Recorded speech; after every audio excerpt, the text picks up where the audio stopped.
I've been a fan of NASCAR for 7 years, and I've been closely following Formula One since last year. My Sundays are usually spent watching Formula One in the morning and NASCAR in the afternoon. While I watch, I can't help but notice the differences between the two. Yes, I know, they're two completely different disciplines of racing.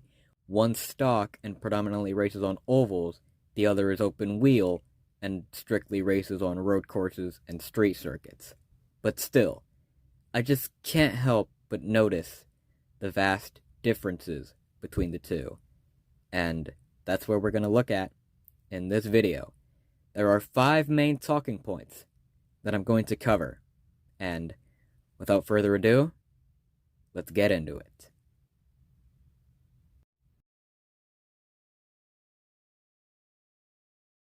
This first talking point is an obvious one. A Formula One car will make around 1,000 horsepower and has a top speed of 223 miles per hour, while a NASCAR car makes just 670 horsepower and has a top speed of 220 miles per hour. Their top speeds are really close, but Formula One cars are still significantly faster. The Circuit of the Americas is the only track that's raced at by both NASCAR and Formula One. Ryan Blaney's pole time at the 2022 Echo Park Automotive Grand Prix was 2 minutes and 12 seconds.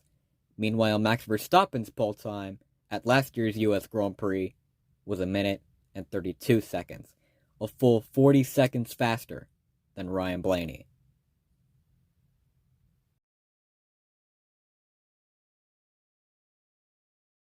Track limits.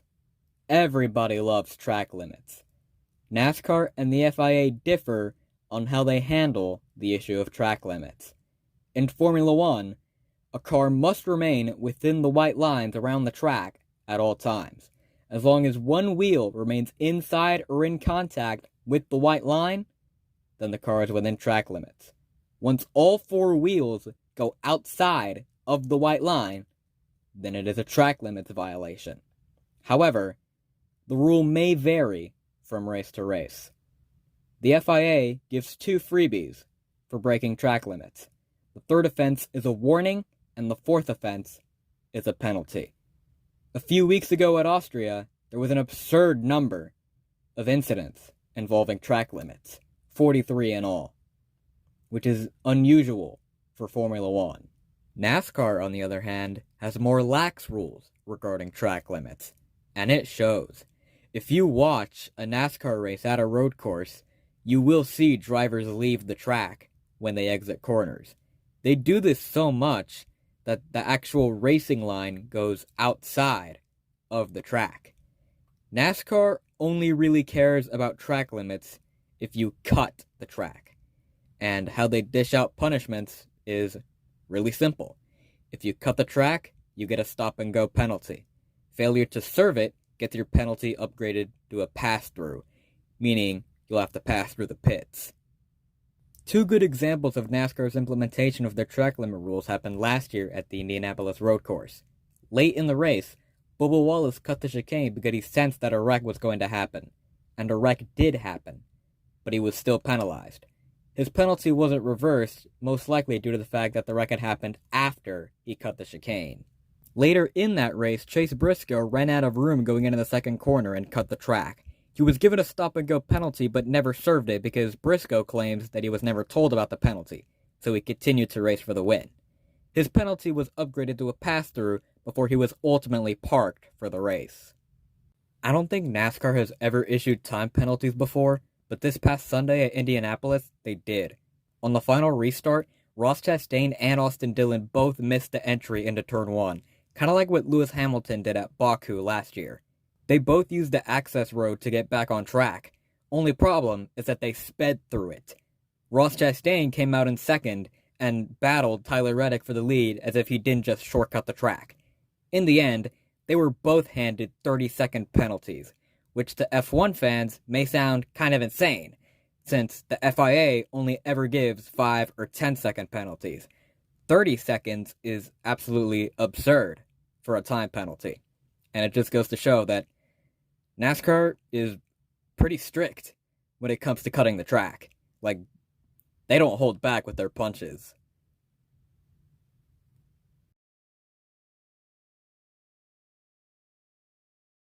Both NASCAR and Formula One race in the rain from time to time. Formula One has two different tire compounds for rain racing, intermediates and full wets. The intermediates are for light rain, and the full wets are for heavy rain. Meanwhile, NASCAR only has one tire compound for rain racing. Rain doesn't cause much problems in Formula One. All it does is slow down lap times. Rain racing in NASCAR can either be a knockdown, drag-out slugfest or the most dangerous racing you've ever seen in your life. At the 2021 Echo Park, Texas Grand Prix at the Circuit of the Americas, there were multiple crashes that were caused by the driver's lack of visibility due to the spray caused by the rain tires. Eventually, NASCAR ended the race with 14 laps to go and awarded the win to Chase Elliott. But if you ask me, they should have ended it a lot earlier. Formula One isn't without its rain controversies either. At last year's Belgian Grand Prix, it was raining heavily. And so the FIA decided to run 2 laps behind the safety car and call it there. They awarded the win to Max Verstappen and gave everyone half points. At this year's Monaco Grand Prix, the race was delayed by over an hour due to heavy rainfall. Fans were understandably pissed at both of these events because of the incompetence of the FIA. Controversy aside, both NASCAR and Formula One have the ability to put on a great show in the rain. In NASCAR, rain turns what probably would have been an average race into an absolute shit show. And in Formula One, we get to see who can master the wet and come out on top.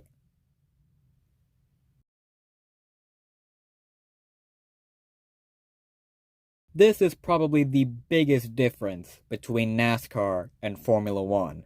Formula One is more sophisticated, and overly aggressive moves are generally looked down upon. These moves can also be dangerous, as the cars are more delicate and fragile. Meanwhile, NASCAR is more boys have at it, and aggressive moves are not only normal, but they're also promoted and encouraged. More often than not, you will see drivers make daring, aggressive, and sometimes downright stupid moves to try to gain a position, get the win, or just get revenge on another driver. In the Xfinity Series race at Road America last month, Noah Gragson had gotten fed up with Sage Karam bumping into him. On a straightaway, Gragson turned into the side of Karam and caused a 16-car pileup. 3 days after the race, Gragson was fined $35,000 and docked 30 driver and owner points. This was a stupid move by Gragson. I don't know why he didn't just wait until the next corner to get his payback on Karam. Instead, he decided to put 14 other drivers in danger just to get payback on one driver. He's lucky that no one was seriously injured in that crash. If he were to have done this in Formula One, the FIA would have probably banned him for life from competition. But aggressive moves don't always happen in NASCAR. Later in that same Xfinity Series race, Ty Gibbs and Kyle Larson had an epic and clean battle for the win, with Gibbs getting the better of Larson. I should mention that Ty Gibbs is known for making pretty aggressive moves, including booting his own teammate out of the way for a win. A day later in the Cup Series race at that same racetrack, Chase Elliott and Tyler Reddick had a clean battle that resulted in Tyler Reddick getting his first Cup Series win. A week later in the Truck Series race at Mid-Ohio, Parker Kligerman and Zane Smith had a clean battle for the win that resulted in Parker Kligerman winning the race in a feel-good moment. Sure, spinouts happen in Formula One too, but they're always unintentional. They're mostly due to a careless driver error trying to race for position.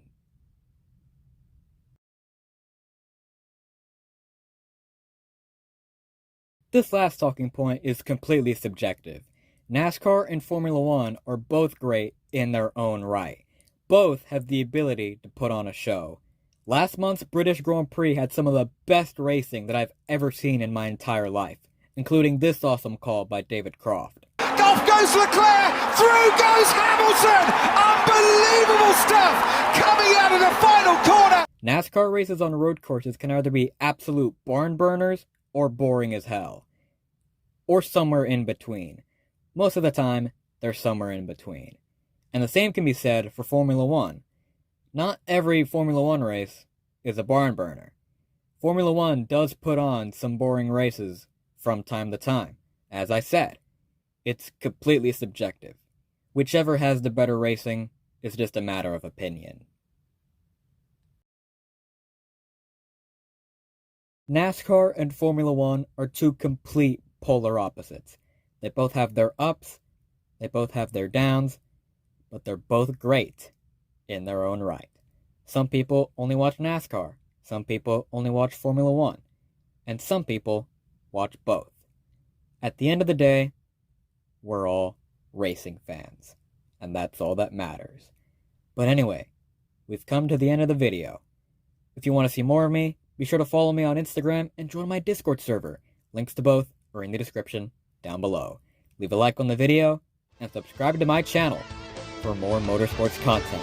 Thank you all so much for watching. That's it from me.